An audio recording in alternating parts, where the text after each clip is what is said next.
सत श्री अकाल। सत श्री अकाल जी। हमारे श्रद्धेय युवा प्रधानमंत्री जी, आप हम सभी भारतीय युवाओं के लिए एक रोल मॉडल बन चुके हैं। ना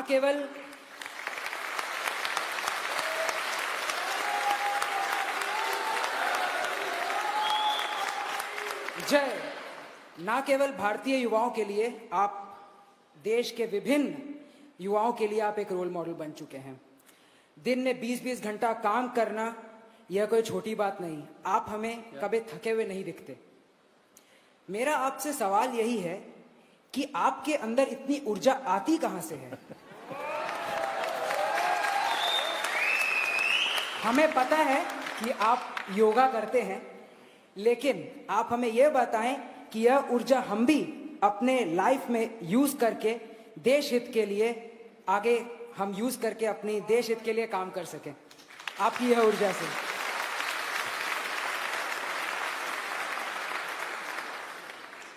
इसके कई जवाब हो सकते हैं। एक तो जवाब अगर मुझे हंसी खुशी की शाम के रूप में देना है तो मैं ये कह सकता हूं कि मैं पिछले 2 दशक से करीब 20 साल से डेली 1 kg 2 kg गालियां खाता हूं।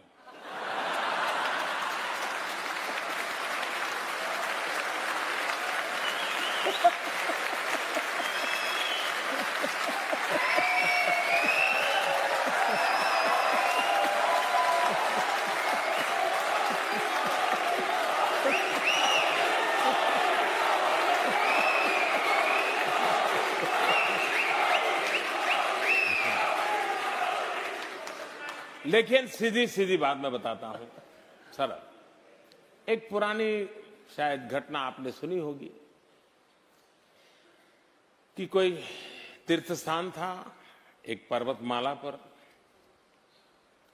और तराई के अंदर कोई संत महात्मा बैठे थे, और एक 8 साल की बच्ची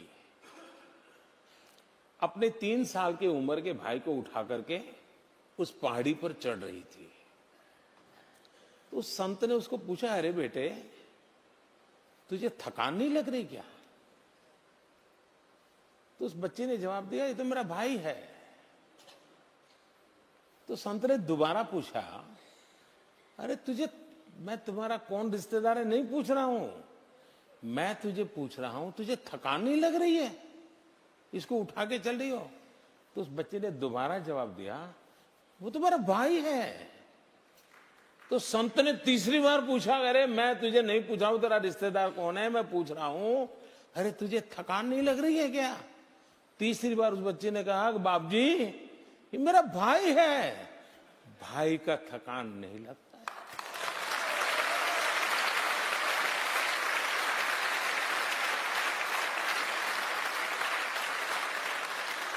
मेरे लिए 125 करोड़ देशवासी ये मेरा परिवार है।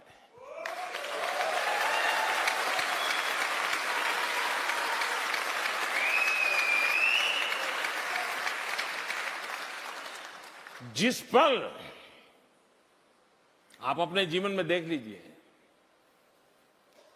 जहां पर आप अपनापन अनुभव करते होंगे, कितने ही थक करके आए होंगे, सोने का मन करता होगा, शरीर साथ नहीं देता होगा, लेकिन टेलीफोन आ जाए कि आपके भतीजे को कुछ हुआ है, अस्पताल है, सारी थकान मिट जाती है।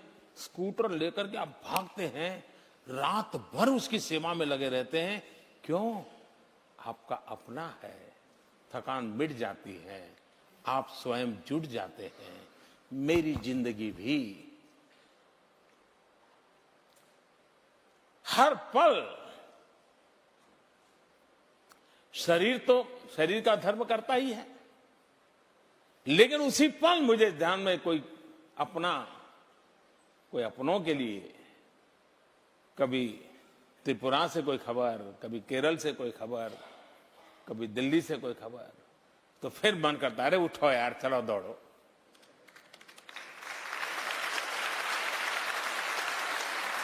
तो सबसे बड़ी बात है मन की अवस्था। दूसरी बात है कि हमें भी, क्योंकि मैं चाहूंगा मेरी जिंदगी ऐसी है कि आज तो प्रधानमंत्री हूं तो कोई चाय भी ले आएगा, पानी भी ले आएगा, लेकिन मुझे मालूम है उसके बाद क्या होगा। और इसलिए मैं नहीं चाहता हूं मैं कभी भी किसी पर बोझ बनूं। ये मेरे मन का इच्छा है और परमात्मा मेरी सहायता करे। ऐसे ही हंसते खेलते बातें करते चला जाऊं किसी दिन।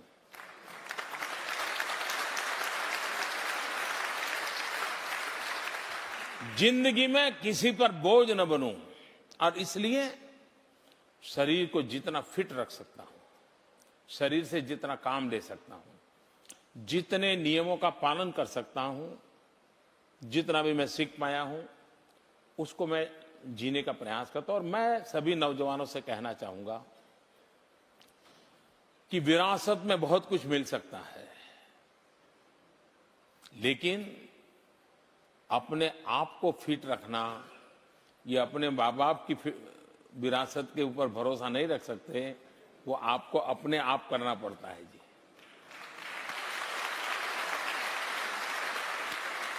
वो विरासत में आपको ऊंचाई दे सकते हैं, विरासत में चमड़ी का कलर दे सकते हैं, विरासत में बढ़िया आंखें दे सकते हैं, नाक नक्शे दे सकते हैं, लेकिन भीतर की तबीयत तो आपको संभालनी ही होती है। और मेरा अनुभव कहता है कि एक डिटैचमेंट जो होता है वो अपने आप एक बहुत बड़ी ताकत होता है। और दूसरा,